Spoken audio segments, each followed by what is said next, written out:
We're back with more breaking news. New reports Trump administration officials will brief staff on key congressional committees today. This comes as Congress scrambles to learn more about President Trump's long-term strategy. But Democrats want the Trump administration to go further, calling for the administration to testify publicly. Here's what lawmakers are saying today. His intelligence agencies have already told him that the most likely outcome is that hardline members of the IRGC replace the current leadership. So we're not going to get a democracy. We're going to get an even worse Iranian leadership. We already know that you can't bomb their nuclear program out of existence. They had continued their intention to pursue nuclear enrichment. They had said and declared that they were going to do that. Their programs had not been completely abolished, and their intention had not been abolished. The opportunity is there to eliminate an imminent threat that is an imminent threat to the United States and our operations. Joining me now is California Congressman Jimmy Gomez. He is a member of the Intelligence and Ways and Means Committees. Welcome back, Congressman. So the Trump administration will brief the staff of Intelligence Committee members today. What questions do you have about the operation in Iran? Well, we have a lot of questions, but they should have started this months ago, not after they already taken their action. And I want to remind people that the Trump administration has been either lying or misleading the American public on the intelligence that was coming out of Iran. One thing, remember, Tulsi Gabbard, the director of national intelligence last March, said that they weren't pursuing nuclear weapons. Then in June, they bombed some sites where they had nuclear facilities for enriching uranium. Then they said that they obliterated those facilities and those potential of developing nuclear weapons were no longer possible. But then they fired somebody who basically said that they only set back their nuclear program by a few months. So now today, all of a sudden, they're an imminent threat.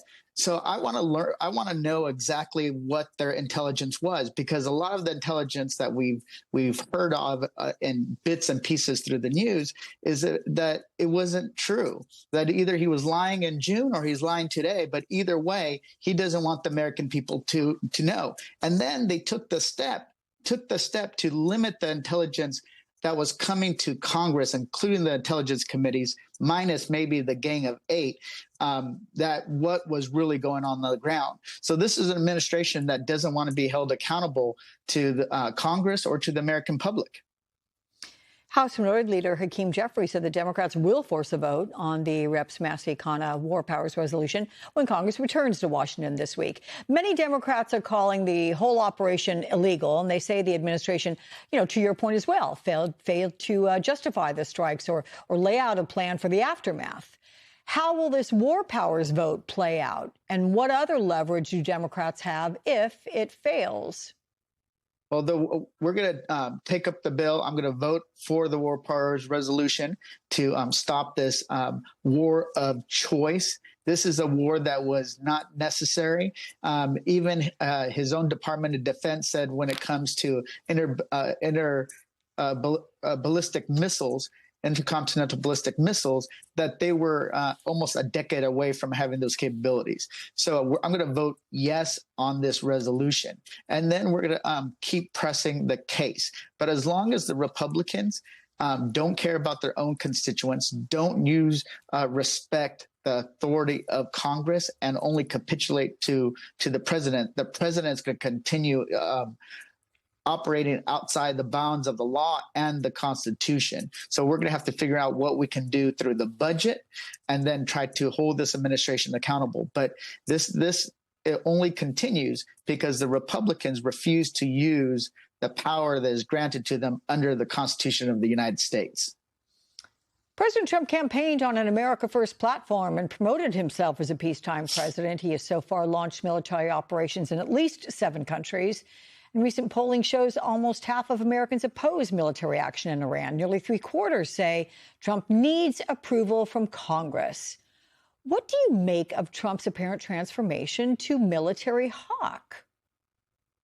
I think that, one, he was never truthful about who he was. If he was, he wouldn't engage in these wars.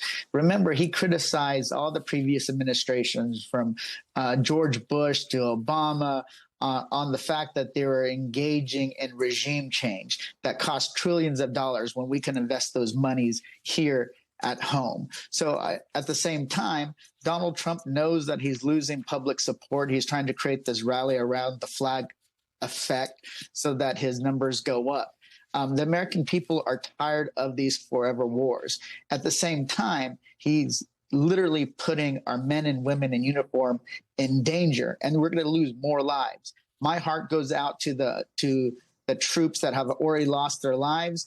I think that that's just the beginning. But we know that this is going to just get worse. And it's not just going to be death. It's also going to be traumatic brain injury and other injuries that are going to impact these individuals, not just for the short term, but for their long term.